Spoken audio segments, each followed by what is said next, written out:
Hello, Mystery Reopened here.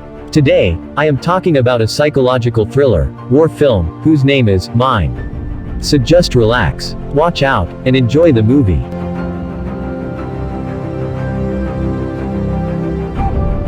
The movie begins with a hardened to U.S. Marine, Mike, saying goodbye to a young woman at the airport, and traveling in a helicopter to his next mission.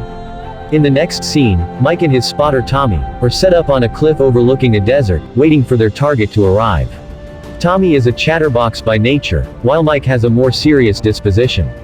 They notice multiple people on foot on one side, and multiple armed vehicles on the other, approaching. Mike's target is a 65-year-old terrorist, Saeed Asif. As Tommy and the voice over the radio try to get Mike to make the hit, he realizes that the group has gathered for a wedding, and the target might be the groom's father. Matters are further complicated when the groom and bride block the target. Mike is ordered to take out the groom to get to the target, but he can't bring himself to take an innocent life. Mike lies to his command center that he lost the target. The duo are then spotted by armed men protecting the ceremony. Gunfire follows. The target immediately flees, while Mike and Tommy are forced to retreat, as armed men start chasing them. While running, they damage their GPS and hide behind a rock formation. The armed men start walking towards the rock, when Mike quickly creates a clever distraction to send them in the other direction. After evading the armed men, the duo requested evacuation, but are told they need to cross the desert in front of them to get to a village 5 hours away, where they can be picked up. They set out on foot weathering sandstorms and scorching heat. Tommy entertains Mike with the stories of his son back home. Seeing Mike silent and seemingly troubled by something, Tommy forces Mike to open up. Mike reveals that he is having a hard time proposing marriage to his girlfriend Jenny. Tommy makes fun of him for being so scared, but also gives him advice that initially marriages can be difficult, but over time, you get the hang of it. While passing through the desert, wind brings a warning sign flying right beneath their feet. Mike takes the sign seriously, recalling that 33 million landmines have been buried in the desert in the last 40 years. Tommy assures him it's just a Berber trick to keep enemies away.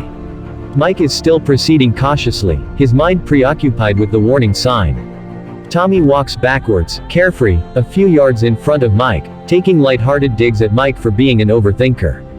Suddenly a click sound is heard, and an explosion follows. Tommy had stepped on a landmine. As he goes temporarily deaf, Mike takes a step towards Tommy, and hears another clip, where his foot has just landed. He freezes in shock. The sand from the blast starts to clear out. Tommy has survived the explosion, but his legs below the knees have been amputated. Tommy screams, and quivers in pain. Mike, unable to move himself, struggles to calm Tommy down. When nothing seems to work, Mike brings up Tommy's son, which gets him some motivation, and he's able to inject himself with the morphine that Marine carry in their front pocket. Tommy then tries to reach his radio, but the pain again takes over him. Seeing his partner in pain, Mike offers to take his foot off the landmine, in order to help Tommy. Mike speculates that perhaps the landmine he stepped on is old and defunct. Tommy wants him not to, and in order to dissuade Mike, he pulls out his gun and aims it at his head.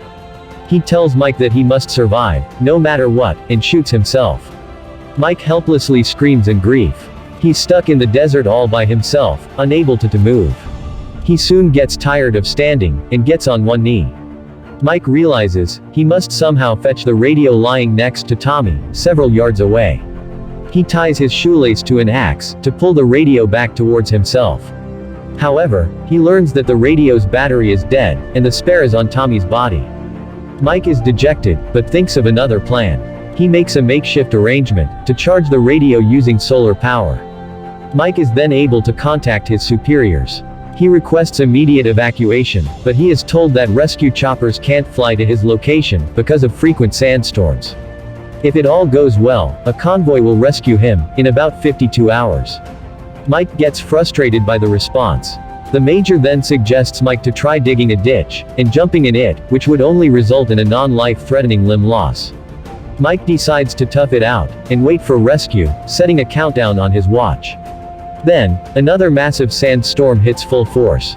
He manages to wait it out without moving from his spot. Once it's over, the first thing he realizes is that the storm has brought Tommy's body, and therefore the spare battery, right next to him, yet the radio has drifted too far from his reach. Hours passed by, Mike runs out of water, and gets increasingly desperate, and at times wonders about shooting himself dead.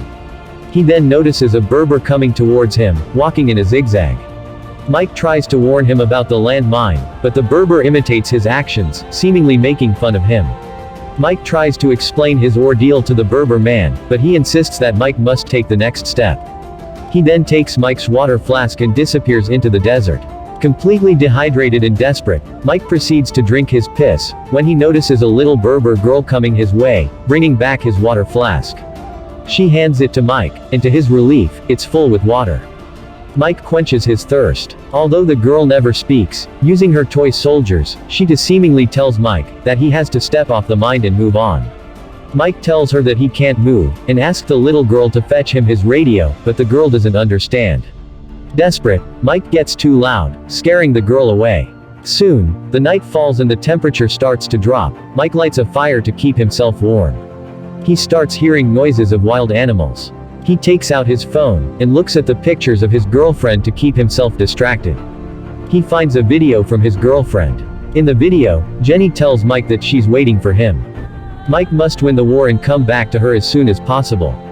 Mike begins to get emotional. He is afraid that he might never see his girlfriend again. Tired of everything happening to him, he starts to fall asleep, but he snaps out of it to find that the fire has died out. He finds himself surrounded by wild animals. He tries to scare them with his gun, but fails. The animals drag Tommy's body away. One animal starts to proceed towards him, but using his torchlight, Mike shoots the animal with his gun. The animal lands on a landmine, causing an explosion and scaring the other animals away. The morning arrives, and the same Berber man again drops by. He tells Mike that he is very lucky that he has survived thus far, even after stepping on a landmine and spending a night in the desert with wild animals. He once again suggests that Mike step forward, but Mike doesn't comply. Mike tells him that he probably knows the location of the mines, as he always walks in a pattern. The Berber responds that he doesn't know where the landmines are, and he only walks in a zigzag, because it is safer than walking straight. Mike again asks him to fetch his radio. The Berber man finally agrees, and brings the radio back to Mike, and then heads on his way. Mike checks his watch, and there's still 24 hours left for the help to arrive. He slowly starts hallucinating. Mike sees Tommy wake up from his death. The imaginary Tommy motivates Mike, and tells him that he will get out of this, alive. The sun sets again, and Mike starts to think about all the mistakes he has made in his life. He starts regretting leaving his girlfriend Jenny alone, and coming to the mission. He again finds himself surrounded by animals. Mike aimlessly starts shooting at them in the dark, but the animals still attack him. He gets lost in his thoughts, as he fights off the wild animals. As the sun rises, Mike again descends back to reality. All the wild animals that attacked him lay dead around him. Despite being outnumbered, he managed to kill all of the animals. Mike has been in that desert all alone by himself, with his foot over the mine, without moving for the last 45 hours. He then received a communication from his senior, who informs him that the rescue team is running late. The senior asks him if he can hold on for 17 hours. Already way past his breaking point, Mike replies that he cannot go any further.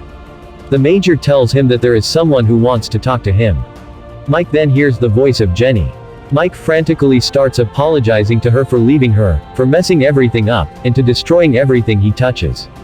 He then starts hallucinating, and sees Jenny sitting on a couch in front of him, in the desert.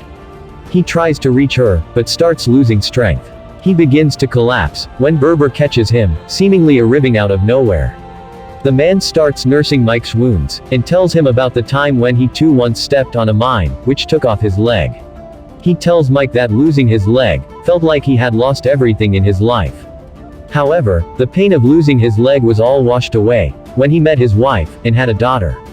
He says that whatever happens in our life, we must keep moving on. Mike tells the man that he indeed is lucky, as his daughter who brought him water is really beautiful and has her father's smile. The man tells Mike that he no longer has a daughter. She died in a mine explosion during one of their father-daughter excursions to dig out mines and replace them with tin cans. Mike listens, dumbfounded. The Berber tells him he's happy his daughter came to meet Mike, but he really needs to move on now. Then, he leaves. Mike sees his daughter again.